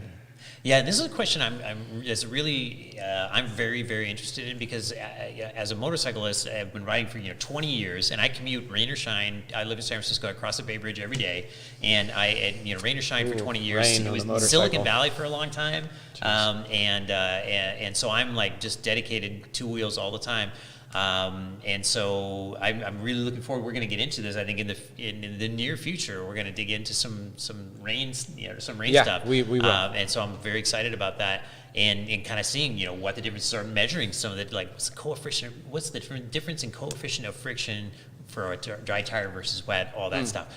I'm going to go EMOVE Cruiser, and it's fortunate for Ramier. I actually raving my motorcycle, and it's parked a block away today. Okay, nice. So we won't have to fight over that one. But Chuck, what are you going to ride home today? So I rode. Actually, I've been riding the 09 last couple days here because I was riding the Mantis big one, but then I think I needed something smaller because I think Vienna was picking me up. Or I don't remember why I needed a smaller scooter, but because no IP rating on the 09 either, and although the Polo City does, and it's kind of the same scooter, so I probably would still ride it. But since the question's asked, and since I looked up, sometimes we've been doing so many scooters, I can't keep them all straight. So I kind of have to actually do a sort using our own database, which is literally what I did. I literally did this a couple hours ago to prep.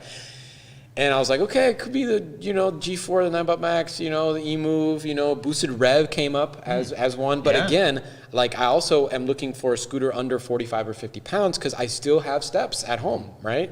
Till our back is finished. Fido. Oh, Fido is the one, and so the Fido. The Fido has an IP. What is it? 54, whatever. Right? As long as it's 4, I don't care. Right? The Fido is a scooter's coming up next. It's not even a scooter. It's a cross between a bicycle and a scooter, but it's super fun. It has a giant tire, so I'm not afraid of hitting a pothole in the dark. And it just doesn't have the backlight, but I got a backlight on my deal. Here comes Paul. With the Fido, you can lift it up if. So I'm gonna take that scooter home with me tonight, and we'll see. I mean, I hope I don't break it. Yeah, I shouldn't break it. Fine. But I like that scooter, and it's a little slow, but hey, it's fun. It's fun. Yeah, so, it's a little fun little scooter. It's very cool. Anyway, this has been great. So let's see if there's any last questions. I think we covered all the so. Why don't you guys want to just do the questions right now for the show, and then we can get to the news, and then we're done. So, boom. Let's go to the next question. Strong First asks, should I get the XR Elite or XR Ultra? Which would last longer? So, I believe the Ultra. The Ultra. Yeah, hold on. I'll double check this, but I'm pretty sure that the Ultra had a really amazing. Which one is the newest one that we just reviewed? I believe. Let me double check. Man, I can't. XR and they have XR so many Ultra dang scooters. And GoTrax Elite. GoTrax. So Elite versus Ultra, right? Mm-hmm.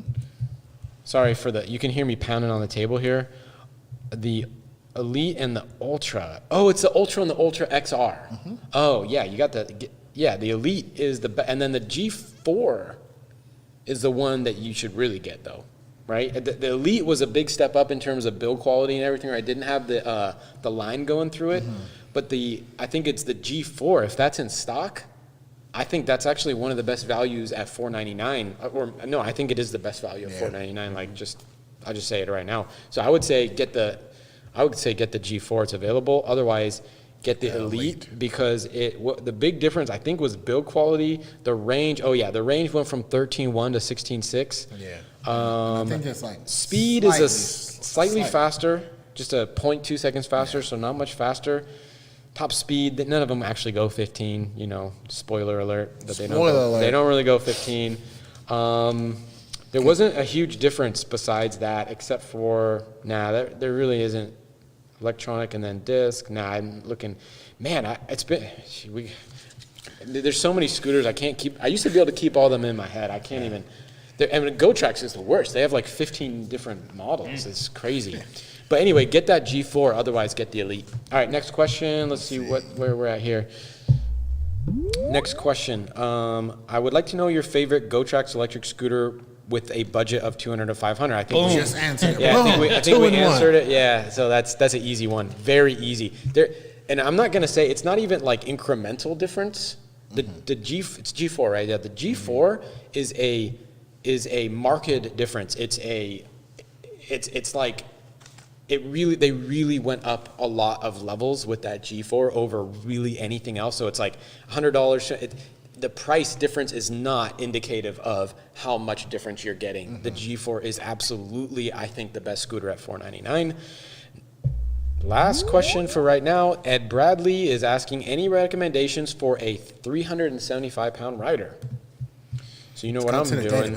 Yeah, I'm going right to the database because I'm basically going to put in your weight right now, and so you guys should. Nah, we don't have any. Actually, I thought one of the Kiwas actually were claiming 500 or something. Oh, the Kiwa Q Power, yeah, I think so. They were claiming I got it. on there and you got on there, and that's about 170. Well, the Q Power, but even the what's the other one that we actually have it? We just didn't really do a review on it. Q1 Hummer. The Hummer actually says. Let me see if I can find that in our database. But honestly, at 375.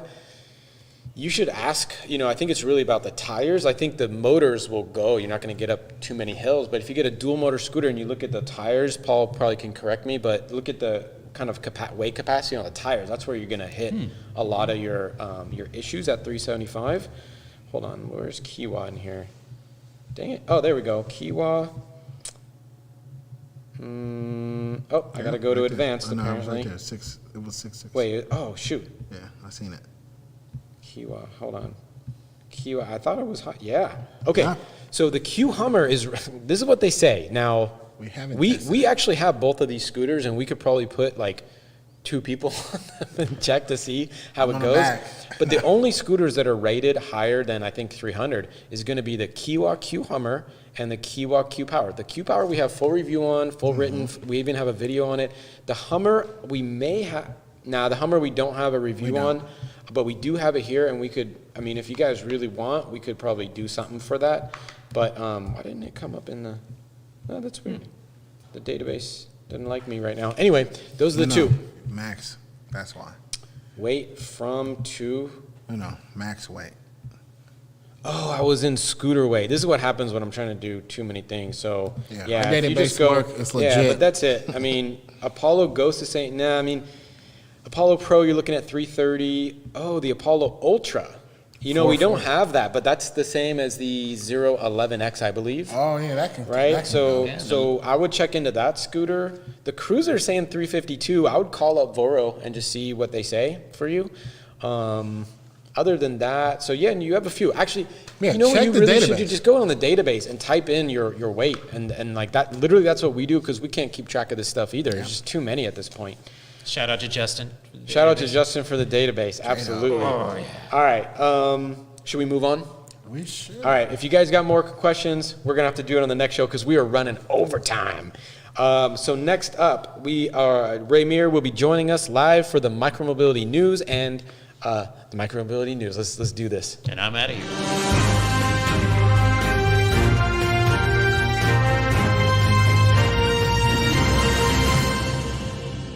Okay. Yeah. All right, Micromobility News time. Let's do this thing. Let's get right into it. Let's do it. First news story. BMW Motorrad electric scooter built for urban mobility. Look at this thing. No specs yet. Anime looking model. It's for urban run-around duties. We have an illuminated storage compartment for helmet. Let's just check it out. It looks nice. Looks like a scooter of the future, right? Looks like it's got a long wheelbase too, like something out of Tron or something. Yeah, it's trying to be like a motorcycle, but then it's not. So I think it's pretty. Yeah, that display looks cool too. I'll be willing to see it. Paul should probably, we'll get Paul on this one if we ever get one. But we don't really have any contacts at BMW. Shout out to BMW. All right, next up, this is cool. We got a video from Brazil. Some guys that are taking EUCs and putting a frame on it, adding broomsticks, and then calling it the Harry Potter broomstick scooter, but it's really, if you look at it, it's a EUC with, they put like a little cage on there, but we can play this video maybe.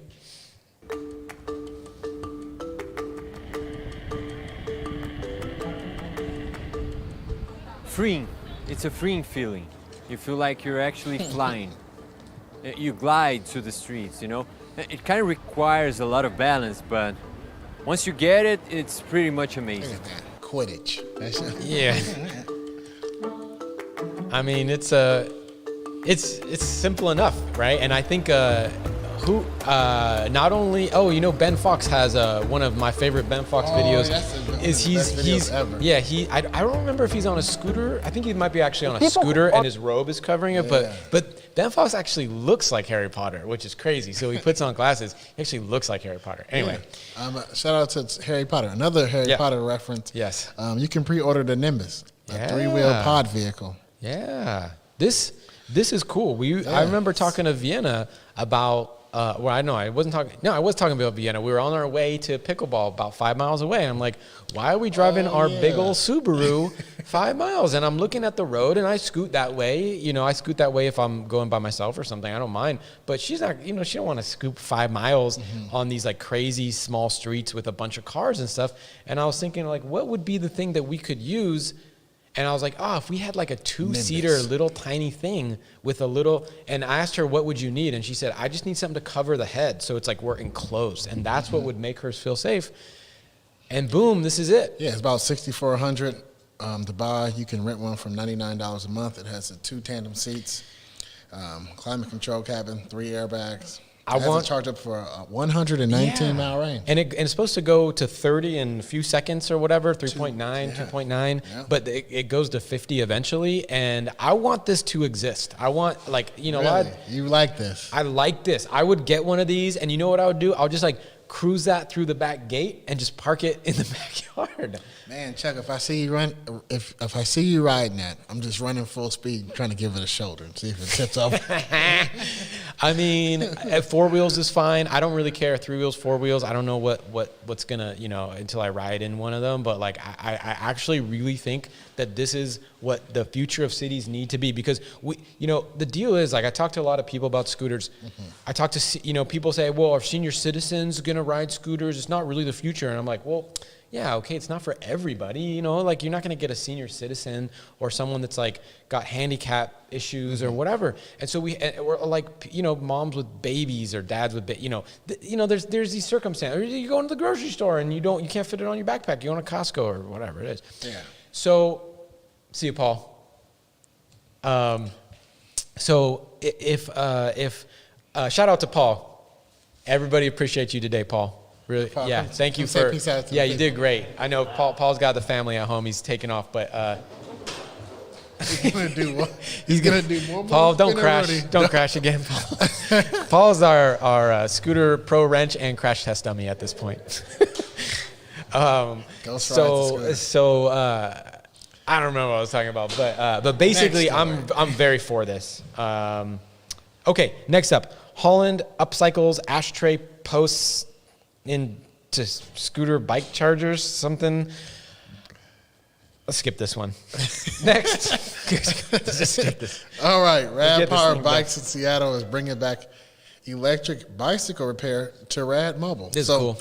You know, Rad Mobile is a bike shop in a van. Can bring bicycles for test rides. Or they're one of the biggest e-bike sellers. One of the biggest e-bike sellers, and they deliver. Our mobile service. Let's check this out. Offerings have you covered. For a nominal fee, riders in participating regions can simply select delivery at checkout, and voila! One of our mobile service techs will coordinate the arrival of your fully built and tuned e-bike to your doorstep. Go to your house. Makes sense. Totally makes sense. Yeah, because you can't ride your bike to the shop if it's broke. Yeah, so they bring it straight to you and fix it. Yeah, and then hopefully they'll fix some scooters in the future. All right, industry news. So basically, it's all about Black Friday, and then tune in next week because it's going to just be basically Black Friday show, the whole show. But tons of deals are coming out, and actually, really the best way to find the deals is not to listen to me right now because you're not going to remember all this stuff I'm about to say. Just go to our coupons page. As soon as we get the deal, it's getting posted there within minutes. It's the best place in the world right now, or at least in the U.S., to get the code. So just like pop that in. Anyway, FluidFreeRide, you got the Mantis 8 Pro, save $400. Buy a Mantis 10, you get a City Rider free. You buy a Wolf, you get a Horizon for free. You buy an Inokim Aux Super and get an Inokim Mini 2 for free. So those deals are all on the page. Thanks, Julian. He's going crazy with the deals right now. Yep. Swagtron, they got their hoverboard and the Swagger 5 Boost scooter on sale now. What is this? What's that one? What is that, Richie? Oh. Whoops. Is there a video here? Whoopsies. Am I supposed to? I don't see no notes for a video. Anyway, check out those deals. They're now available. So some new scooters. That was the Apollo video. Okay, next up, Apollo. They got a bunch of Black Friday deals. So they're going through November 30th. So if you purchase 2 scooters, you get some accessories of your choice. They got big discounts, actually just basically on their website. Stop the show. We have to stop immediately. Hey, thank you to Yaniv. Shout out to you. Thank you for the super chat financial compensation. And thank you for the appreciation. We appreciate you guys, all you guys, for watching this every week with us. We would not do it without you. We have a blast, but what makes it a blast, we wouldn't be here if it wasn't for you. So thank you very much. Okay, and then 1% of all sales for FluidFreeRide for Apollo go to Movember, which is a men's wellness thing, which is like really important, right? We should have done it. We talked about doing it. You're doing it. I should have done it. I'll be a Sasquatch though in like a week. That's the problem. So check out their deals. They got discounts on like everything, and they're legit discounts. They're not just a couple bucks off. They're like big discounts. So check out our coupon code page. That's where you're going to find all of that stuff. Voro Motors has a new and improved trolley wheel for the EMOVE Touring. So the trolley wheels have been a point of contention. I have not found a scooter with trolley wheels that I think are worth a damn. And so like,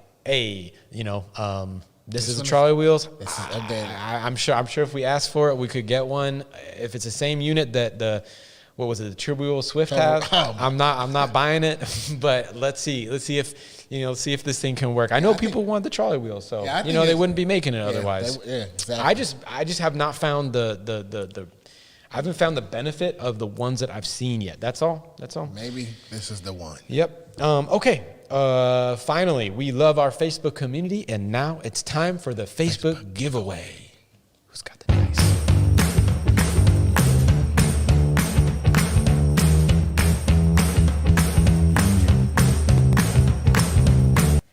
All right, so we do not have dice this week, so here's what we're going to do. And for all of you that know what happens when we forget our dice or when we move and we lose things, all you got to do is in the top chat, someone write a number between 1 and 6, the third one. How about that? The third one is going to be the number that we're going to choose, okay? And then So the third person to choose a number between 1 and 6 on the live chat, that's who we're going to get. We're 20 seconds delayed, so we're just going to wait here in a second and listen to Vosk.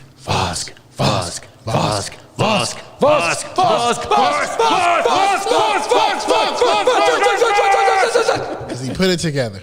David Voss in the Facebook. All right, we got a 6, a 5, and a 6. Dang, you guys. Poor David Voss. It was David Voss who's the third one. Ridiculous. Okay.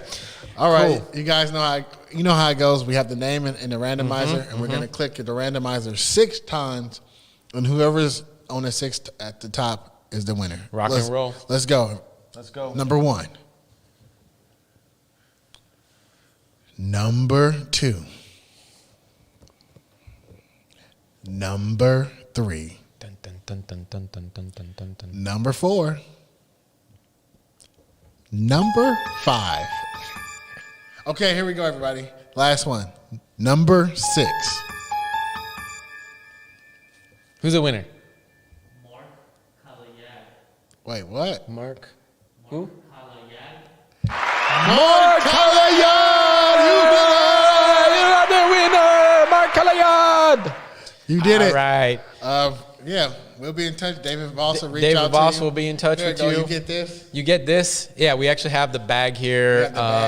And the lights could be real cool. I want to put that on a scooter. That would be really fun. I hope I can win something.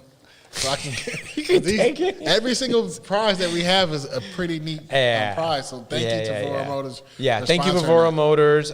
It's worldwide shipping. And worldwide. Shout out to worldwide. Shout out to Melvin and AJ from Voro. Also, if you're on Instagram, I think this giveaway is just in another week or so. Oh, it's until the 26th. So win the EMOVE Cruiser. You know what is the longest range scooter with the most features for the price out there, right? And we all know it's the EMOVE Cruiser, okay? So there is a giveaway.